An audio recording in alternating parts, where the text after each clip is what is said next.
جس کا NTN بنا ہوا ہے وہ اس کے ان کو دے رہے ہیں اور 3 قسطوں میں مکمل کر رہے ہیں. فراڈ کوئی نہیں ہے اس میں, وہ قرآن اندازی کے ذریعے نکلنا ہے. ابھی دیکھ لیں یہ ٹریکٹر اسکیم تھی, یہ بھی قرآن اندازی کے ذریعے نکلا, کچھ لوگوں کا نکلا کچھ کا نہیں نکلا.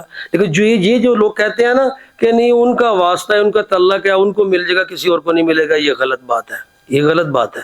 کچھ ایسے لوگ میں نے دیکھے ہیں کہ جن کا جو غریب تر غریب ہے ان کا نکل آیا, کچھ جو امیر ہے یا جس کی پہنچ بھی ہے اس کا نہیں نکلا.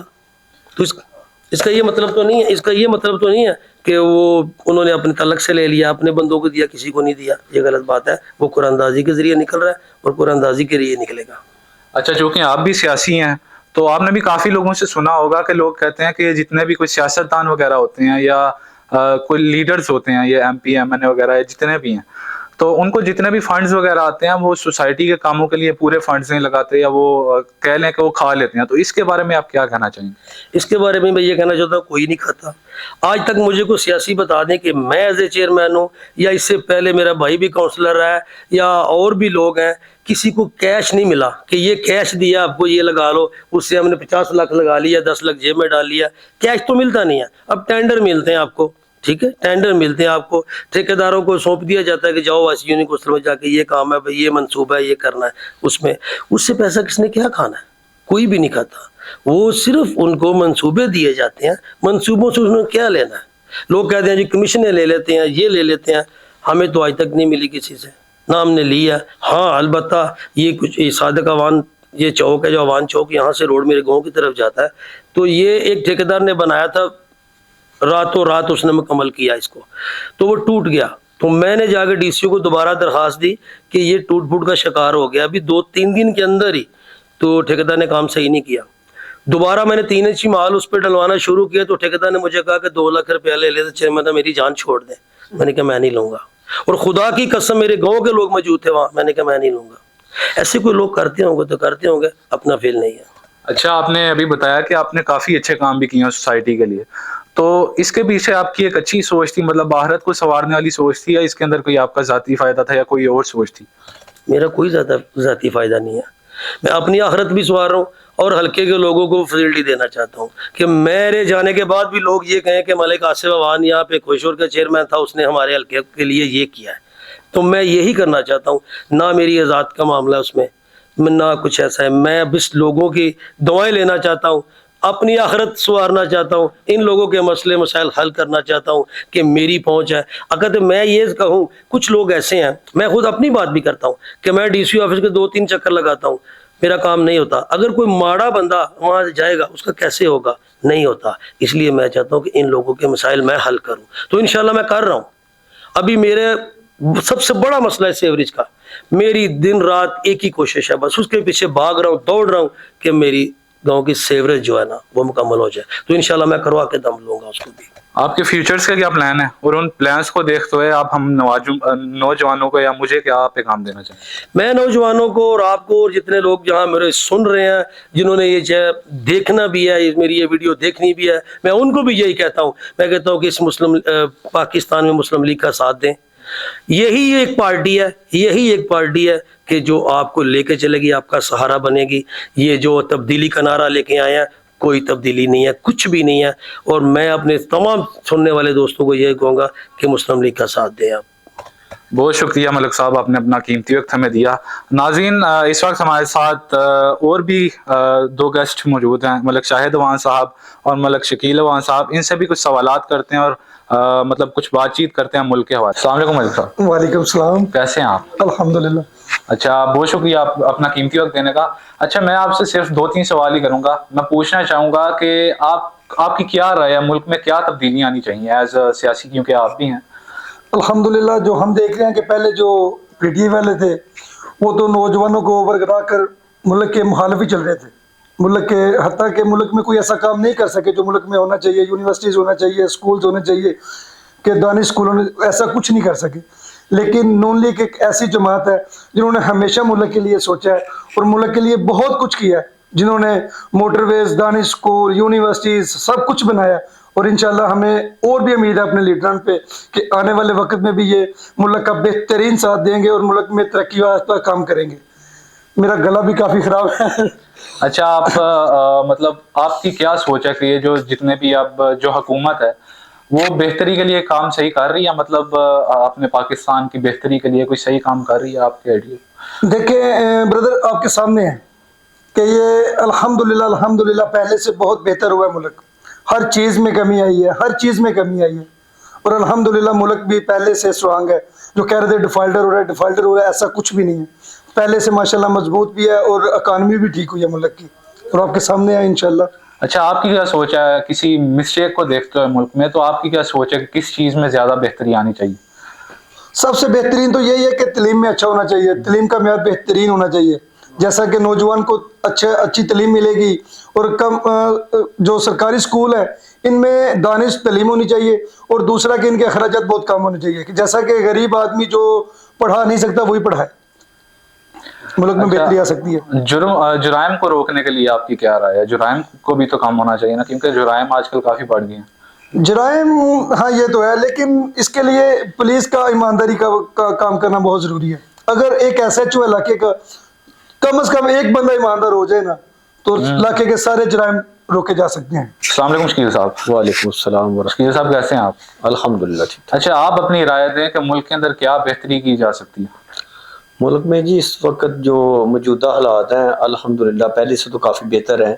جو نوجوان قیادت تھی یونیورسٹی کے یا دوسرے جو طلباء لوگ تھے، ان کو کافی اس سسٹم میں منتقل کیا گیا تھا کہ ملک میں بہت زیادہ انتشار تھا اور افراتفری تھی.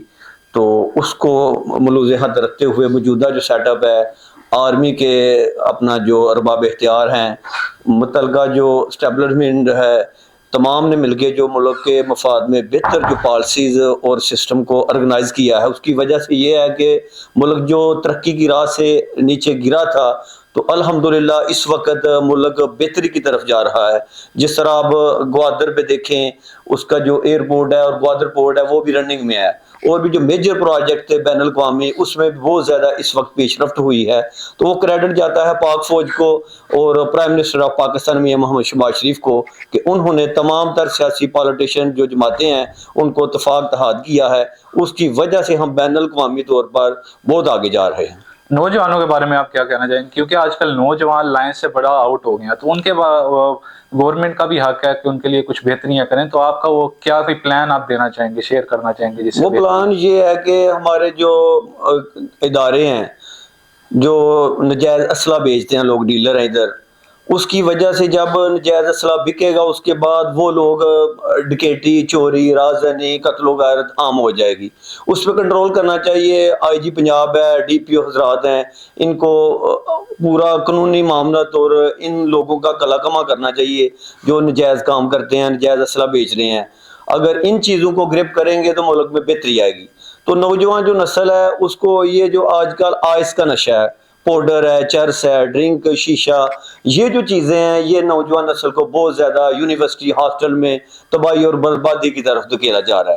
تو اس کو بھی کنٹرول تو کرنا چاہیے. جو لوگ تنخواہیں لے رہے ہیں اور گورنمنٹ سے بہت زیادہ استفادہ حاصل کرتے ہیں، انجوائے کرتے ہیں اپنی نوکریوں کو، ان کو چاہیے کہ وہ جو تنخواہ لے رہے ہیں اس کو حلال طریقے سے پایا تکمیل تک پہنچائیں. دوسرے نمبر پہ یہ ہے کہ یہ جرائم تب ہوتا ہے جب یہ ہفتہ لیتے ہیں، تو ہفتہ یہ بند کریں اور انیسٹی ایمانداری سے، کیونکہ ہم امت مسلمہ میں پیدا ہوئے ہیں الحمدللہ اس چیز پہ ہمیں فخر کرنا چاہیے. اور اسلام کا بھی دستور منشور یہی ہے کہ حقوق اللہ اور حقوق العباد کو، ان چیزوں پہ ان کو ٹوٹل طور پہ فوکس کیا جائے.